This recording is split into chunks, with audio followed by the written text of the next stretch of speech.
시청자 여러분 안녕하십니까? 헬로티비 뉴스입니다. 먼저 오늘의 주요 뉴스부터 보고 오시죠.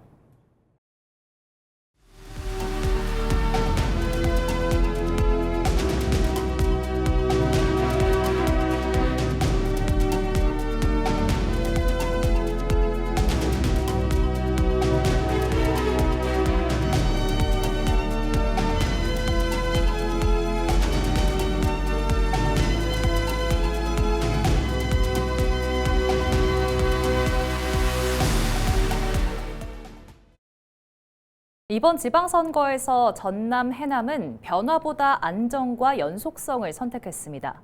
현직 군수가 압도적인 지지를 받으며 3선 연임을 확정지었는데요. 최근 해남에 찾아온 기회를 통해 새로운 백년 대계를 설계하겠다는 명현관 해남 군수 당선인을 만나봤습니다.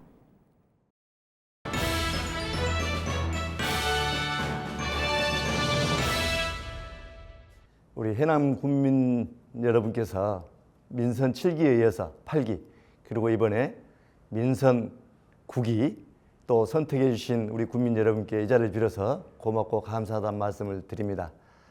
또 부족한 저를 이제 해남에서는 최초로 또 3선에 이렇게 선택해 주셨는데, 이제 그 기대에, 신뢰에 보답하고자 더 열심히 또 뛰겠다는 말씀을 드립니다. 국민 여러분 감사합니다.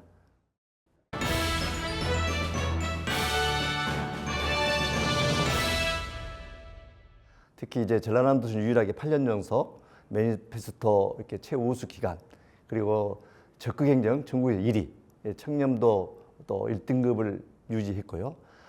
특히 이제 기후변화 대응센터랄지 삼성 AI 컴퓨터 센터 등 국책 사업들이 이제 유치가 돼서 많은 성과들을 이루어냈습니다.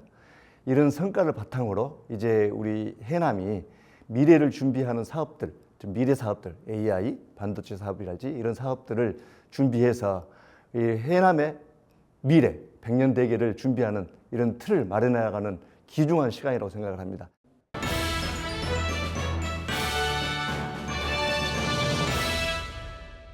이제 민선 7기, 8기를 거치면서 역대 최대 군정 성과를 거두었는데 잘 이어가서 또 안성하라는 의미로 저는 받아들이고 있고, 그런 신뢰를 잊지 않도록 앞으로 6개월에서 1년이 우리 해남군은 굉장히 중요한 시기입니다.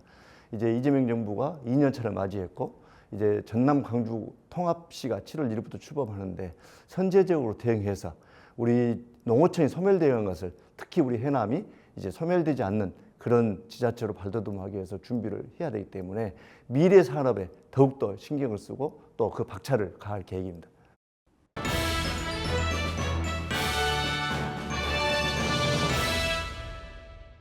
LS 전산 그리고 AI 컴퓨팅 센터가 작년에 이제 저희들이 확정됐고, 올해 7월 이 다음 달이면 이제 착공식이 들어가고 2년 뒤에 이제 본격적으로 운영이 될 것입니다. 그러면 AI에 관련된 것들, 반도체에 관련된 것들이 해남으로 저는 와서 해남에 이제 지금 6만 인구인데 10만 인구를 회복할 수 있도록 준비를 해 나가야 된다. 그래서 가장 중요한 사업이 이제 인구 소멸된 것을 막아보자. 그러면 앞으로 이런 SOC 사업이랄지 또 이런 기업을 유치하는데 전력 힘을 다 쏠 계획입니다.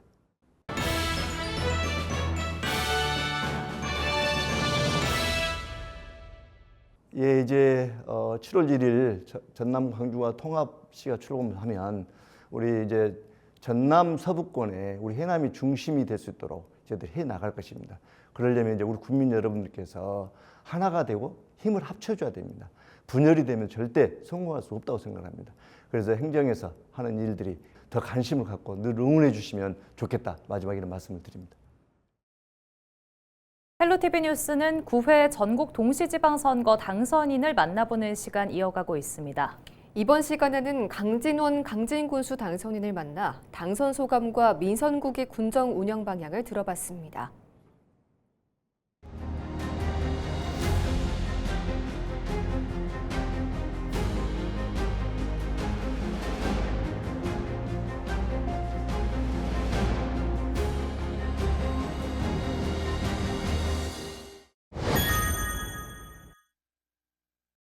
전남에서 무소속이 이 두 군데 됐는데 그 중에 한 군데가 강진입니다.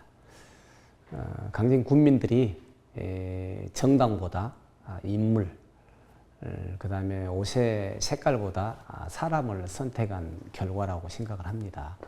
그게 가장 지방자치의 본질이고, 지방자치라는 것은 군민들이 직접 일꾼들을 내 손으로 뽑는다는 그러한 가치가 이번 지방선거를 통해서 강진에서 이루어졌다고 생각합니다. 강진은 문화와 관광 자원을 활용해서 관광객을 유치해서 농산물을 판매하고 그 다음에 서비스업, 식당, 외식업을 발전시키는 전략이 가장 중요하고요. 그거보다 먼저 이제 우리 농어촌, 축산업, 임업까지 1차 산업을 발전시켜서 소득을 높이는 것이 또 다른 중요한 축입니다. 그래서 이 두 가지를 발전시킬 수 있는 것이 1차 산업, 2차 산업, 3차 산업, 즉 생산, 가공, 체험 관광, 거기에다가 4차 산업 혁명을 활용하는 방안이 1차 산업 소득을 높이는 데 가장 중요하다고 봐서 저희들이 기존의 1차, 2차, 3차 산업에 4차 산업 혁명 기술을 활용을 해서 소득을 높이는 것에 역점을 두겠습니다. 그 다음에 이제 관광객을 생활 인구를 늘리기 위해서 반값 여행을 한다든가 풋소를 한다든가 그 다음에 진짜 중요한 것은 강주하고 강진 고속도로가 금년 말에 개통이 되면 지금 1시간 넘게 걸리는데 30분이면 도착하기 때문에 강주 관광객을 강진으로 많이 끌어당기는 새로운 정책을 추진해 나가도록 하겠습니다. 강진은 지금 목포, 강진, 부산까지 남해선 철도가 개통이 됐습니다. 그 다음에 아까 말씀드린 대로 강주, 강진 고속도로 개통이 십자인 교통망이 안성이 돼서 발전이 되고 그 다음에 이제 우리 시청자들이 잘 모르는 것은 강진의 3, 4, 5 변전소, 즉 서남해안에서는 가장 큰 변전소가 강진에 있습니다. 그래서 지금 최근에 AI라든가 AI 데이터 센터라든가 전기를 가장 많이 확보할 수 있는 곳, 그것이 곧 강진입니다. 그래서 이 전력을 가장 많이 확보할 수 있는 변전소를 활용을 해서 AI 데이터 센터를 유치하고 지금 이미 추진되고 있습니다. 공사 중에 있고 그런 것을 몇 군데 더 유치하고 그와 관련된 AI 산업 도시를 만드는 것이 우리 강진의 목표입니다. AI 데이터 센터는 지방세가 많이 들어옵니다. 세종시에 40메가와트인데 아마 87억이 들어오는데 저희들은 330억 메가와트, 그 다음에 120억 메가와트를 지금 AI 데이터 센터를 건설 중에 있고 또 하나는 추진 중에 있습니다. 한편으로는 AI 데이터 센터를 중심으로 한 AI 산업 도시를 만들고 또 하나는 그것을 재원으로 해서 기본 소득 사회를 만드는 것이 큰 목표입니다.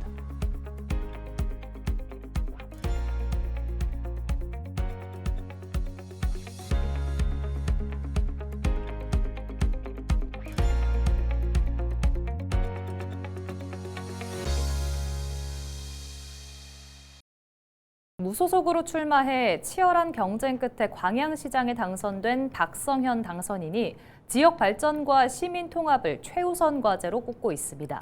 박 당선인이 구상하는 광양의 미래와 시정 운영 방향, 그리고 시민들에게 전하고 싶은 메시지를 미니 인터뷰를 통해 들어봤습니다.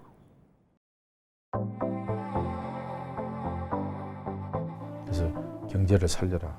그리고 제가 선거 기간에도 다녀보면 골목 상인들 살다 이렇게 어려운 경우는 처음이다. 버텨야 되느냐, 문을 닫아야 되느냐, 기로에 서 있어요. 그래서 경제를 살려야 한다는 그게 가장 큰 지상 명령이었고 그게 표로 연결된 결과가 아닌가 이렇게 생각합니다.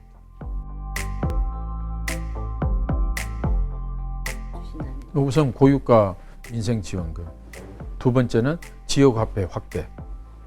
그렇게 해서 상인들에게 지역화폐가 흘러가도록 이런 역할을 해줘야 되겠죠. 그리고 청년들에게 기본수당이라든지 뭐 이런 것들을 시급하게 할 수 있는 것들은 먼저 단기적으로 처방을 하려고 합니다.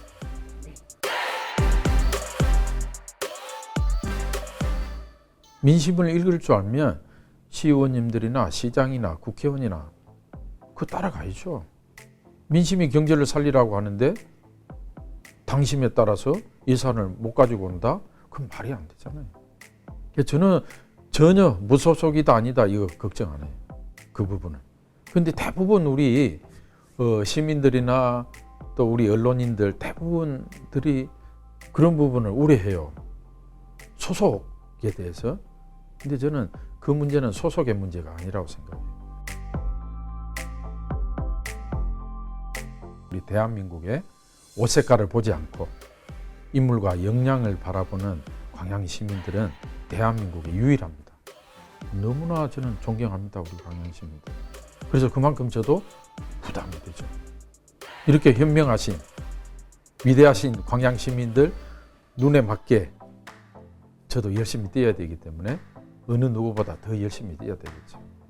그런 부담감도 있지만 우리 광양 시민들의 위대함, 그 다음에 현명하심에 제가 존경을 표하고 있습니다. 전남경찰이 가석방을 돕는 대가로 수형자들에게 금품을 받은 혐의를 받고 있는 50대 교도관 배모 씨에 대해 구속영장을 신청했습니다. 배 씨는 지난 2024년부터 이듬해까지 교도소 수형자 3명에게 가석방이 잘 진행되도록 돕겠다거나 수형 생활에 편의를 제공하겠다며 10여 차례에 걸쳐 3천만 원을 받은 혐의를 받고 있습니다. 경찰은 다른 수형자에 대한 수사를 진행하는 과정에서 배 씨의 범행 정황을 포착했고 배 씨는 혐의 대부분을 인정한 것으로 알려졌습니다. 오는 7월 1일부터 승선원의 구명조끼 착용이 의무화됩니다. 구명조끼 착용 의무화는 어선 안전조업 및 어선원의 안전보건 증진 등에 관한 법률 개정에 따른 것으로 해상 추락사고에 따른 인명피해를 예방하고 어업인 생명을 보호하기 위해 마련됐습니다. 기존에는 기상특보가 발효되거나 승선원이 2명 이하인 소형 어선이 대상이었지만 앞으로는 인원과 관계없이 갑판 위 모든 승선원은 구명조끼를 착용해야 합니다. 과태료는 최초 위반 시 90만 원, 2차 위반 150만 원, 3차 위반 시에는 300만 원이 부과되며 국내 어선에 승선하는 외국인도 같은 법령을 적용받습니다. 순천시의회 조국혁신당과 진보당, 무소속 당선인들이 10대 순천시의회 의장단과 상임위원장 구성 과정에서 협치를 실현해야 한다고 강조했습니다.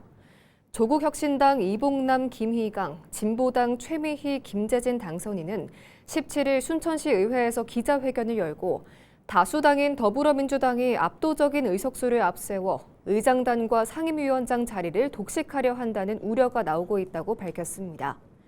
그러면서 의회 민주주의 핵심이 상생과 협치에 있다며 소수 정당과 무소속 의원을 선택한 시민들의 뜻이 의회 운영 과정에 배제돼서는 안 된다고 덧붙였습니다. 오는 7월이면 민선구기 지방자치가 본격적인 닻을 올립니다. 헬로티비 뉴스는 이번 지방정부가 임기 내에 반드시 해결해야 할 현안을 점검하는 기획보도를 마련했습니다. 이번 순사에는 지방 의료에 대해 짚어보려고 하는데요. 최근 거점 병원들이 연쇄 위기를 맞으며 열악한 의료 인프라 현실이 드러난 전남 지역 사례를 송하영 기자가 취재했습니다. 최근 전산 시스템 오류로 진료가 전면 중단됐던 여수 제1병원입니다. 보안 서버를 구축하는 과정에서 전산망이 꼬이면서 창구 업무조차 불가능해져 환자들은 발길을 돌려야 했습니다. 이틀 만에 시스템은 정상화됐지만 지역 중심병원의 일시적인 기능 마비가 남긴 파장은 적지 않았습니다. 9일 같은 경우는 저희가 이제 아침에 조금 되다가 그 뒤로는 좀 안 됐다 보니까 그냥 저희가 처음에 수기를 좀 했었거든요. 수기도 하는 것도 좀 한계가 있어가지고 저희가 이제 다음날 내원하라고 안내 드리고 지금. 단 이틀간의 전산 마비에 지역사회의 긴장감이 높았던 건 불과 2달 전 지역 의료의 또 다른 축이었던 여수중앙병원이 문을 닫았기 때문입니다. 여수중앙병원은 누적된 임대료 등 33억 원에 달하는 채무를 견디지 못하고 지난 4월 법원의 강제 집행으로 영업이 중단됐습니다.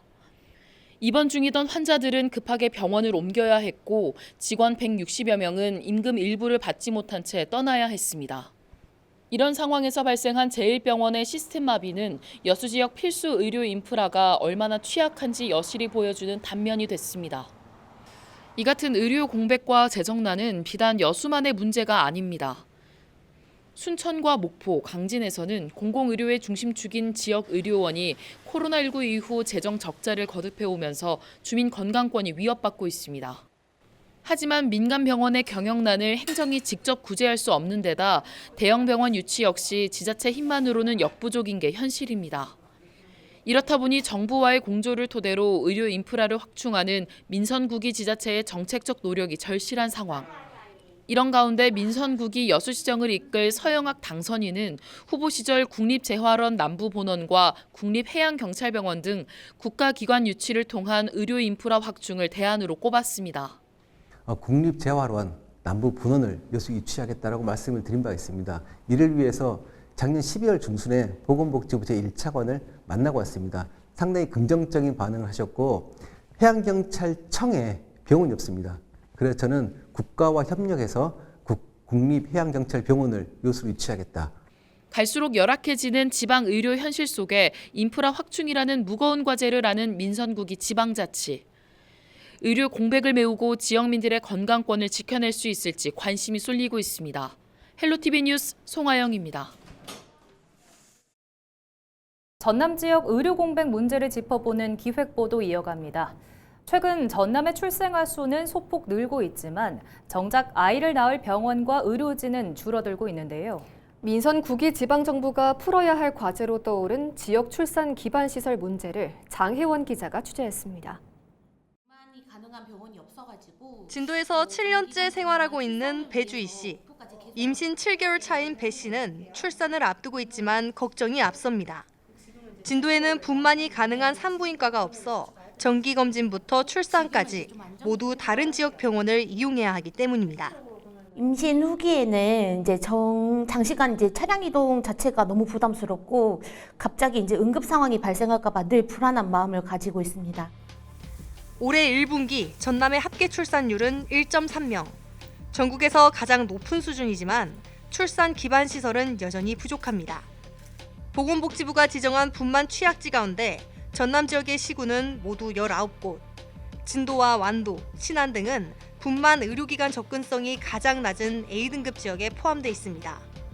지난해 기준 전남의 의료진 1명이 담당하는 출생아 수는 161.3명으로 전국에서 가장 많습니다.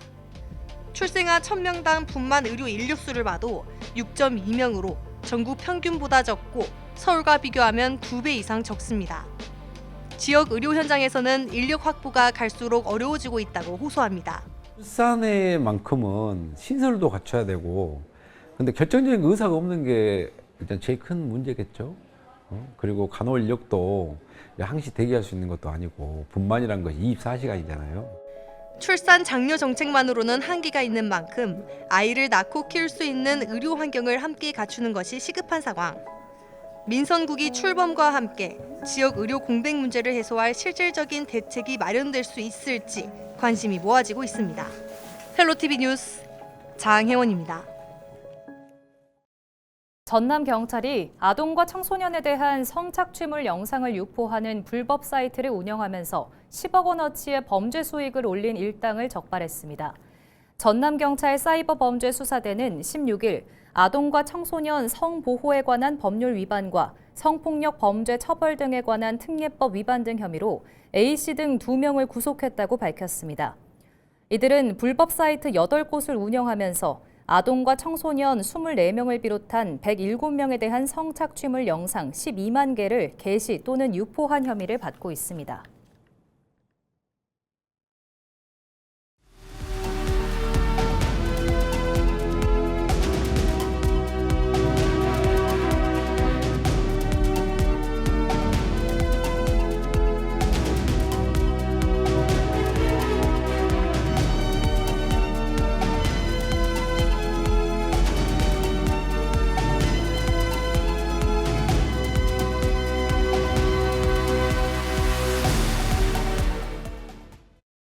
이상으로 뉴스를 마칩니다. 시청해주신 여러분 고맙습니다.